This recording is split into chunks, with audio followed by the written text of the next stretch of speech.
Une lourde poussière flottait dans l'air sec du Texas tandis que le soleil tapait sur l'arène de Sweetwater. La foule vibrait de l'énergie de l'argent, de l'héritage et du prestige. Ce n'était pas une vente aux enchères ordinaire. Caché près des portes latérales, Jethro Quin se tenait immobile, silhouette burinée, coiffé d'un chapeau délavé et de bottes usées. Des années s'étaient écoulées depuis qu'il n'était plus monté sur le ring, depuis que les chevaux s'inclinaient devant sa voix calme et ses mains fermes. Désormais, il n'était plus qu'un travailleur discret en coulisses, l'ombre de celui qui avait autrefois dirigé des arènes comme celle-ci. Mais aujourd'hui, quelque chose clochait. Il le sentait. Au cœur de l'arène se tenait Thunder Ray, un magnifique étalon musclé à la robe chatoyante comme de l'acajou poli. Le joyau de la vente aux enchères. Sa lignée était légendaire, son esprit intact.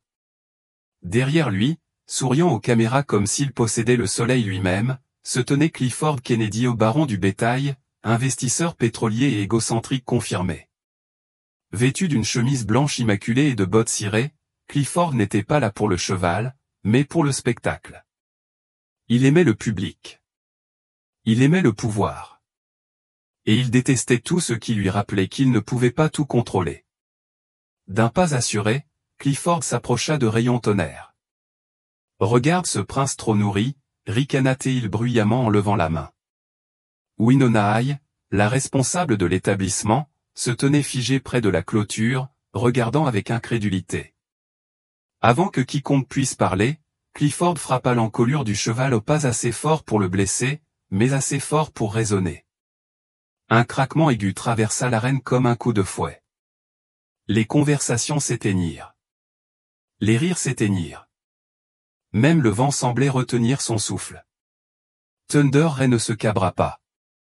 Il ne broncha pas. Il tourna simplement la tête et croisa le regard de Clifford. Il n'y avait aucune panique dans son regard. Juste quelque chose de plus profond, de plus intelligent, de plus ancien. Une tension silencieuse envahit l'arène. Alden Marie, debout près de la section des acheteurs, plissa les yeux. Il avait déjà vu ce regard, il y a longtemps, sur un autre cheval, dans une autre vie. Il regarda Jethro, qui n'avait pas bougé. Clifford rit nerveusement et recula. Un dur à cuire, hein, murmura-t-il. Mais Thunder Ray fit un pas en avant. Un seul. Délibéré. Mesuré. La foule commença à murmurer. Les caméras cliquèrent à nouveau, mais l'énergie avait changé. Quelque chose d'invisible mais indéniable s'était brisé dans l'espace entre l'homme et la bête. Et dans cet échange silencieux, le passé de Jethro Quin commença à se réveiller, une vérité enfouie après l'autre. Jethro ne pouvait détourner le regard. Alors que la poussière commençait à retomber, Thunder Ray baissa légèrement la tête, mais ses yeux restèrent fixés sur Clifford. Ce n'était pas le regard d'un animal effrayé. C'était quelque chose de plus froid, calculé. Pendant un bref instant, Jethro sentit sa poitrine se serrer. Ce cheval, il connaissait ce regard. Il l'avait déjà vu, il y a des décennies. Dans une autre paire d'yeux qui brûlait tout aussi fort au milieu d'un orage, juste avant que tout ne change. Derrière les rails, Winona Hay fit un pas prudent en avant. Elle a travaillé avec des chevaux toute sa vie et a formé certains des étalons les plus capricieux du Texas. Mais rien dans ses années d'expérience ne pouvait expliquer le contrôle dont Thunder Ray a fait preuve à ce moment-là. Il se retient, murmura-t-elle dans sa barbe, presque incrédule. Pas de hennissement, pas de piétinement, juste une présence constante et inquiétante. C'était comme si le cheval lisait l'homme qui l'avait frappé et choisissait d'attendre. Clifford, sentant la tension dans la foule, laissa échapper un grand rire pour briser le silence. Quoi?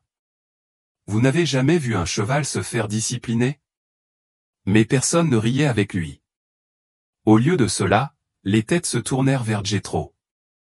Les gens avaient même oublié qu'il était là. Mais maintenant, à la façon dont sa mâchoire s'était serrée, à la façon dont ses mains burinées se serraient à ses côtés, il était clair que quelque chose bouillonnait sous la surface. Alden Marie, debout près du périmètre, observait Jethro avec une intensité silencieuse. Il savait ce que cela signifiait lorsqu'un homme regardait un cheval comme ça. Il avait déjà vu Jethro le faire une fois, il y a longtemps, avant l'accident qui lui avait tout coûté. Avant le silence, le retrait, l'éloignement de tout. Thunder Ray pourrait-il être connecté? Était-ce seulement possible? De retour dans l'enclos, Thunder Ray tourna lentement la tête et, pour la première fois, ses yeux rencontrèrent ceux de Jethro. Le bruit autour de l'arène s'est estompé pour Jethro à cet instant. La chaleur, les murmures, même la voix désagréable de Clifford, tout cela a disparu. Tout ce qu'il pouvait entendre était le lambattement de son propre cœur et un son du passé. Un portail qui claque, un cri, des sabots sur un sol mouillé. Un souvenir enfoui si profondément qu'il pensait qu'il ne referait jamais surface. Quelque chose s'était déclenché. Et Jethro Quinn, après 22 ans de silence, sentit les prémices d'un jugement qu'il n'aurait jamais cru possible. Thunder Ray n'était pas n'importe quel cheval. C'était un quartet, pur sang, issu d'une longue lignée de champions de travail. Un tel étalon ne se contentait pas de remporter des enchères. Il portait en lui un héritage. Ses épaules étaient larges, sa posture royale, mais ce sont ses yeux qui troublaient Jethro. Il y avait quelque chose en eux qui n'appartenait pas à un jeune cheval. Il y avait de la mémoire, de la profondeur, de la reconnaissance. Et cela frappa Jethro avec la force d'un train de marchandises. Ce cheval avait le même feu, la même âme, le même genre d'âme que sa jument avait toutes ces années auparavant, celle qu'il avait perdue. À l'époque, Jethro Quinn était un nom. Il n'était pas seulement connu, il était respecté. Les gens ont voyagé à travers les États pour le voir entraîner des chevaux Quarter-Horse. Il avait un don, disait-il. Il comprenait les chevaux avant qu'ils ne bougent. Et cette jument, en baie de Casside, avait été sa fierté. Fougueux, audacieux, impossible à briser. Jusqu'à ce qu'il le fasse. Ils s'étaient vraiment liés. Mais une nuit d'orage, quelque chose s'est mal passé dans le corral. Une porte laissée ouverte, un cri, un éclair. Cassidy n'a pas survécu, et l'homme qu'il était autrefois non plus. Winona y était là. Plus jeune à l'époque, il n'était qu'un entraîneur adjoint. Elle se souvenait de la façon dont Jethro s'était effondré sous la pluie, trempé et silencieux à côté du corps de sa jument. Personne ne l'a blâmé, pas vraiment, mais il s'en est voulu lui-même. Après les funérailles, il a disparu, a abandonné l'entraînement, a tout vendu et s'est installé dans les collines comme un fantôme. Et pourtant, en le voyant fixer un étalon avec des yeux hantés, Winona sentit cette vieille blessure saigner à nouveau. Il y avait une histoire ici. Une boucle bouclée. Alden Marie s'appuya contre la clôture, les bras croisés. Il n'avait pas parlé à Jethro depuis des années, pas depuis leur dispute à cause de la mort de Casside. Mais Alden connaissait les lignées mieux que quiconque. Il avait étudié les documents de Thunder Ray dès que le cheval avait été répertorié. Il y avait des lacunes dans la lignée. Section non dite, vente privée, barrages inconnus. C'était rare et étrangement pratique.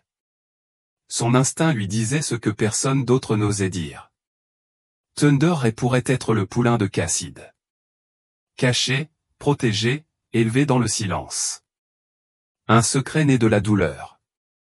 À l'intérieur de l'enclos, Thunder Ray fit les 100 pas, puis s'arrêta et regarda à nouveau Jethro. Calme, intense, presque dans l'expectative. L'air devint plus lourd. Le son de la voix du commissaire-priseur devint un bruit de fond lointain. Les mains de Jethro tremblaient, même s'il ne le remarquait pas. Pendant 22 ans, il avait tout enterré, la culpabilité, la perte, le passé. Mais aucun temps ne pouvait effacer ce qui se trouvait devant lui maintenant. Parce que certains héritages ne meurent pas, ils reviennent simplement avec des yeux différents. Cette nuit-là, le ciel de Sweetwater brûlait d'orange tandis que le soleil se couchait derrière les collines, projetant de longues ombres sur les chemins de terre derrière le terrain de vente aux enchères. La plupart des acheteurs étaient partis, encore sous le choc de l'incident avec Thunder Ray et de la gifle entendue dans l'arène. Mais Jethro n'avait pas bougé. Il se tenait seul près du vieux poteau d'attelage, regardant les enclos comme s'il attendait que quelque chose ou quelqu'un vienne confirmer ce que son cœur refusait d'admettre à voix haute. À l'intérieur des écuries, Winona a vérifié le box de Thunder Ray pour la 3e fois. Le cheval n'avait pas beaucoup mangé. Il était calme mais inhabituellement alerte, comme s'il s'attendait à ce que quelque chose se produise. Elle passa une main le long de son flanc, sentant la force en lui, la chaleur. « Tu as de l'histoire en toi, n'est-ce pas ?» murmura-t-elle. Elle sortit à nouveau le dossier du tiroir de la sellerie. Sa lignée comportait trop de lacunes. Et l'éleveur? Une ferme privée dans l'ouest de l'Oklahoma. Aucune jument répertoriée, aucun poulain vivant enregistré, juste un poulain apparu un jour, enregistré tardivement et vendu rapidement. Pendant ce temps, Alden Marie était assis dans son camion garé juste derrière les lumières de la maison de vente aux enchères. Les papiers qu'il avait conservés, des copies de la lignée de Cassidy, des photos, de vieilles lettres, même un kit de prélèvement ADN, se trouvaient dans un dossier en papier craft sur le siège passager. Il n'avait pas voulu emprunter cette voie. Pas à nouveau. Pas après ce qui s'est passé entre lui et Jethro. Mais quelque chose chez le cheval, sa façon de bouger, la façon dont il a croisé le regard de cet homme a profondément ébranlé Alden. Si Thunder Ray appartenait à Cassidy, quelqu'un avait fait de gros efforts pour le dissimuler. De retour à la clôture, Jethro s'est finalement détourné de l'arène. Il n'avait pas parlé à Clifford depuis la gifle, mais la rumeur courait que le millionnaire pourrait retirer son offre, non pas par culpabilité. Non, Clifford n'était pas préparé au remords, mais parce que Thunder Ray ne réagissait pas comme un cheval de prix devrait le faire. Trop froid, dit-il à quelqu'un. Comme s'il calculait. Jethro secoua la tête. Clifford ignorait ce qu'il avait touché. Pas seulement un cheval, mais une blessure cousue de secret. Puis des pas craquèrent sur le gravier derrière lui. Winona. Elle tendit à Jethro une copie pliée du formulaire d'inscription de Thunder Ray. Ses doigts tremblaient. « Tu dois regarder ça, dit-elle. » Il hésita, puis prit le papier. Son regard parcourut les lignes. Son souffle s'arrêta à la vue d'un seul nom inscrit sous cire, Whispering Gambé, un étalon né des gènes de Cassidy, longtemps cru détruit dans un incendie de grange. Quelque chose surgissait maintenant. Une vérité trop longtemps enfouie, et elle s'abattait sur lui. Le nom sur le papier frappa Jethro comme un coup en pleine poitrine, le murmure d'Ambé. Son souffle s'accéléra. Ses jambes s'affaiblirent légèrement sous lui. Ce nom aurait dû être H, enterré avec le reste de sa vie 22 ans plus tôt. L'unique poulain de Cassidy, son dernier fragment, était censé avoir péri dans cet incendie. Mais quelqu'un avait pris ce nom, cette lignée, et l'avait transmis à Thunder Ray. Winona ne dit rien. Elle se contenta de regarder Jethro se battre contre des fantômes qui ne l'avaient jamais vraiment quitté. La dernière fois qu'elle l'avait vu ainsi, c'était la nuit où il avait perdu Cassidy. Elle se souvenait des flammes qui léchaient la vieille écurie, des cris frénétiques, et de Jethro hurlant son nom à travers la fumée. Tout le monde croyait que le poulain était à l'intérieur. Mais maintenant, il y avait de quoi tout remettre en question. Il n'y a pas de mère répertoriée, dit-elle doucement. Et l'éleveur d'origine? Il n'existe pas. C'est une ferme fantôme, Jethro. Il leva lentement les yeux vers elle. Tu penses que quelqu'un l'a sauvé? Demanda-t-il, sa voix se brisant sous le poids de ce que signifiait cette possibilité. Winona hocha la tête. Ou bien ils l'ont volé, l'ont dissimulé, l'ont si bien caché que personne ne ferait jamais le lien. Thunder Ray n'était plus seulement un cheval. Il incarnait tout ce que Jethro avait enfoui. Sa culpabilité, son échec, son amour pour un animal mort en protégeant son enfant à naître. Pendant ce temps, dans l'ombre de la grange, Alden Marie écoutait. Il avait suivi en silence, incapable d'ignorer le poids de ce qui se déroulait. Ses propres secrets se serraient dans sa gorge. Des années plus tôt, après l'incendie, il était revenu seul et avait entendu quelque chose bouger dans les cendres, un miracle, un poulain toussant, brûlé mais vivant. Il n'en avait jamais parlé à Jethro. Il n'aurait jamais pu. Il ne parlait pas à ce moment-là, et une part de lui avait été en colère, peut-être jalouse, peut-être égoïste. Il confia donc le poulain à un contact en Oklahoma, avec ordre de cacher sa lignée. Ce mensonge se révéla alors sous la forme de Thunder Ray. Alors que Jethro retournait lentement vers les écuries, il entendit un léger bruit. Winnie, profond et familier. Il s'arrêta à l'étal, et Rayon Tonnerre s'avança près du portail, l'observant à nouveau avec ses yeux profonds et connaisseurs. Ni fou, ni curieux, mais connecté. Jethro tendit la main, tremblante, effleurant à peine le bord du museau du cheval. Le contact était électrique, souvenir et reconnaissance se heurtèrent en un seul contact silencieux. Et à cet instant, Jethro réalisa qu'il ne s'agissait pas d'un étranger, mais de la rédemption. Le lendemain matin, l'air était lourd et humide. Les nuages s'amoncelaient au-dessus de Sweetwater, annonçant une tempête ou le genre de celle qui ressemblait plus à un présage qu'à la météo. Jethro n'avait pas dormi. Il était assis devant l'écurie, une tasse de café noir en métal à la main, observant Rayon du Tonnerre à travers les lattes. Le cheval n'avait pas quitté Jethro des yeux depuis l'aube, et Jethro n'avait pas détourné le regard non plus. Ce n'était plus une question. Ce n'était pas une coïncidence. C'était le sang. C'était le destin. Le portail grinça derrière lui. Alden Marie s'approcha lentement, tel un homme se dirigeant vers la potence. Il tenait à la main une petite enveloppe jaunie et cachetée. « J'aurais dû te le dire il y a des années, » dit-il sans préambule. « Après l'incendie, je suis retourné. La grange brûlait encore. J'ai entendu quelque chose dans les décombres. J'ai trouvé le poulain sous une poutre effondrée. Brûlé, mais vivant. » Le souffle de Jethro s'arrêta, mais il ne parla pas. La voix d'Alden se brisa. J'ai paniqué. On ne se parlait pas. Tu étais brisé. Je me suis dit que ce serait peut-être mieux s'il disparaissait. Alors, j'ai fait en sorte que ça arrive. Les mains de Jethro tremblaient autour de la tasse. Il se tenait là, les yeux rivés sur celui qui avait été son ami le plus proche. Tu m'as laissé croire qu'ils étaient tous les deux morts, murmura-t-il. Tu m'as vu m'y noyer. Alden hocha la tête. J'avais tort. Je le sais. Mais je l'ai suivi. Je ne l'ai jamais bradé, je ne l'ai jamais laissé tomber entre de mauvaises mains. J'ai veillé à ce qu'il soit bien élevé. Il tendit l'enveloppe. Son dossier vétérinaire, ses résultats ADN. Il est à Casside. Dans la grange, Winona y observait la confrontation de loin. Elle n'avait jamais vu Jethro ainsi, même lorsqu'il avait perdu Cassidy. Ce n'était pas de la rage. C'était quelque chose de plus profond, une trahison enveloppée de soulagement. Alors que les hommes restaient silencieux, Thunder Ray se dirigea à nouveau vers la porte, les oreilles en avant, calme et attendant. Elle s'approcha lentement, posant sa main sur le bras de Jethro. Ce n'est pas juste un souvenir, dit-elle. C'est une seconde chance. Jethro s'avança vers l'étal et ouvrit la porte. Thunder Ray ne broncha pas.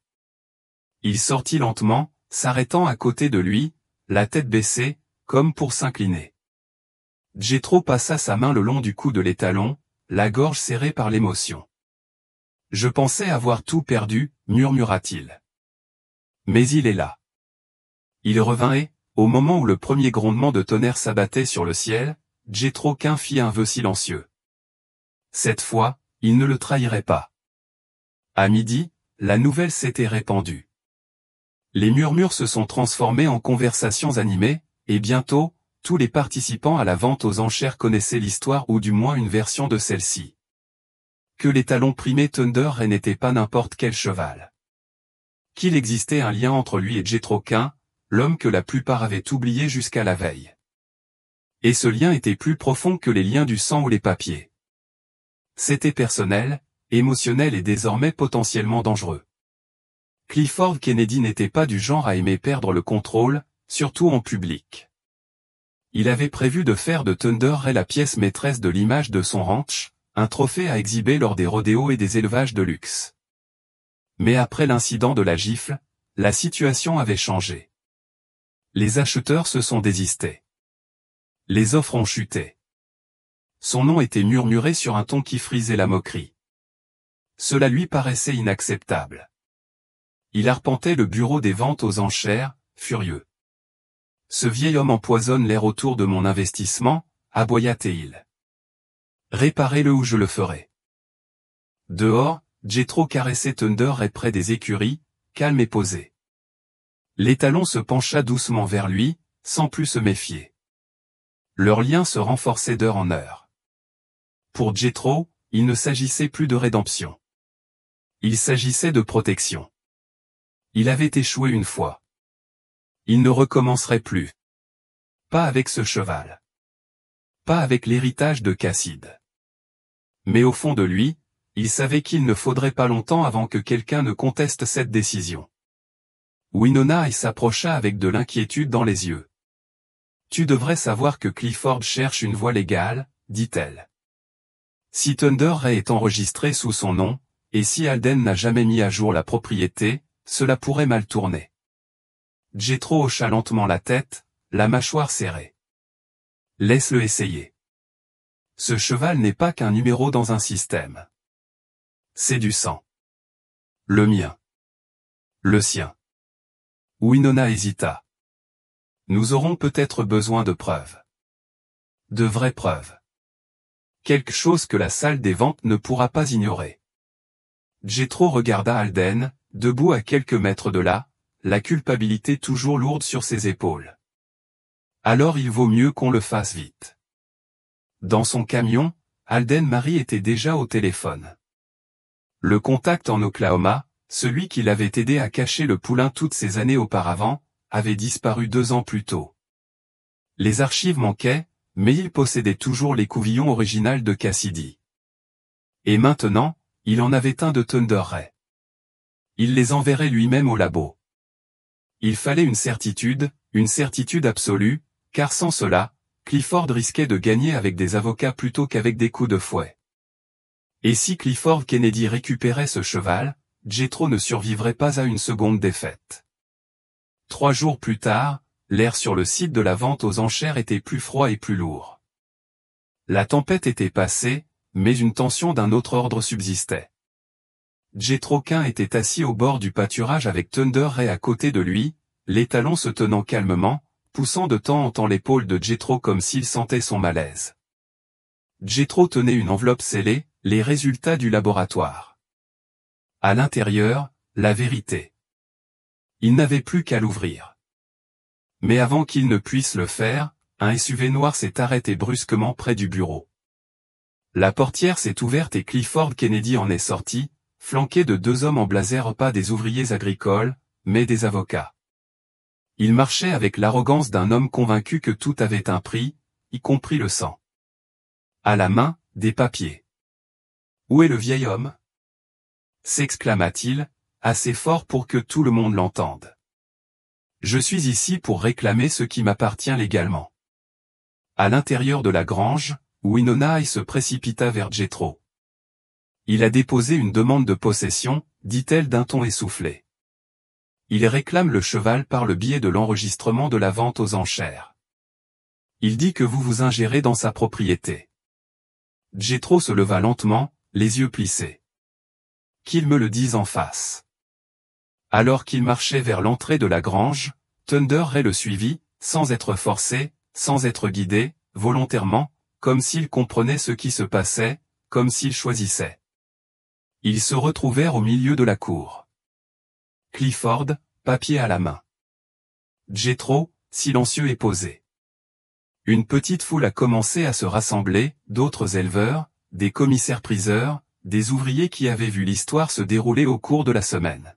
« Tu t'es bien amusé, » dit Clifford avec un sourire moqueur.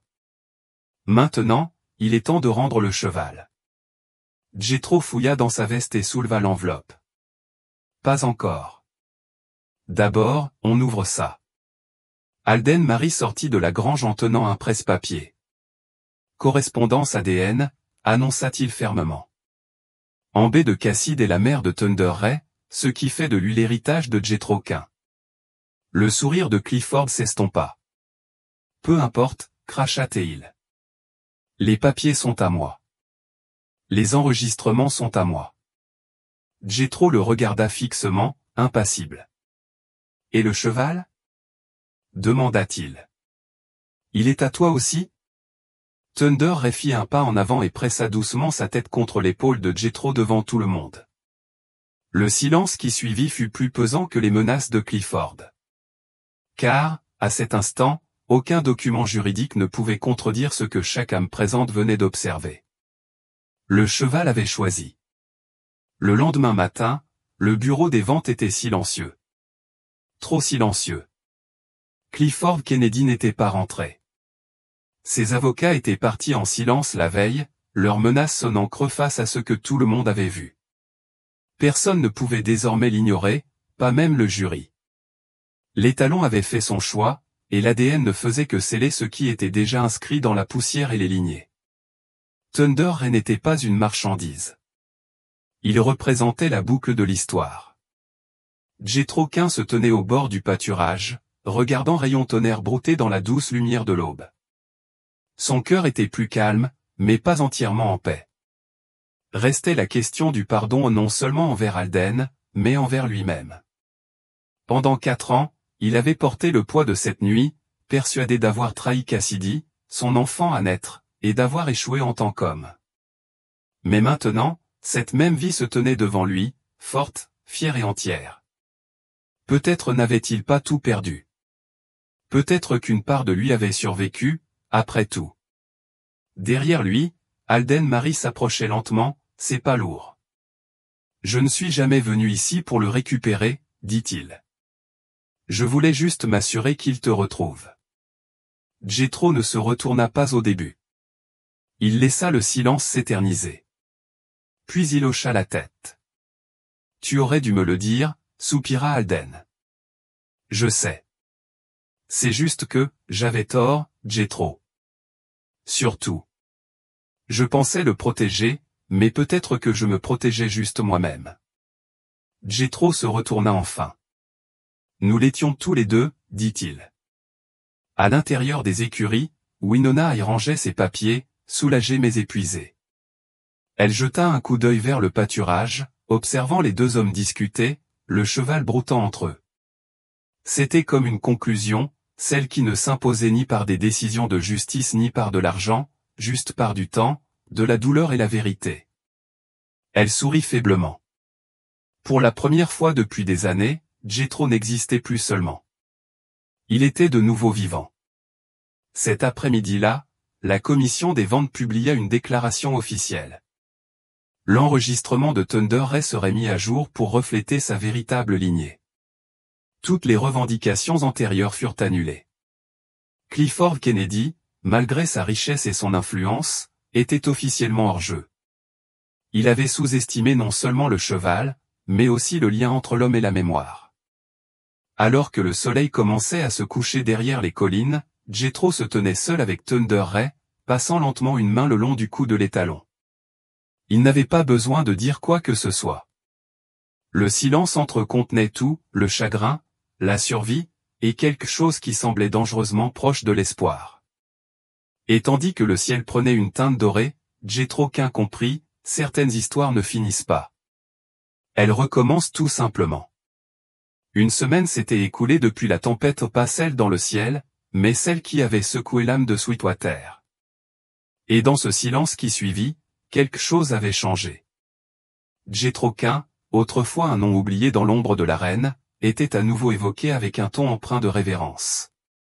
Non pas pour ses actions passées, mais pour l'homme qu'il était devenu au moment le plus important.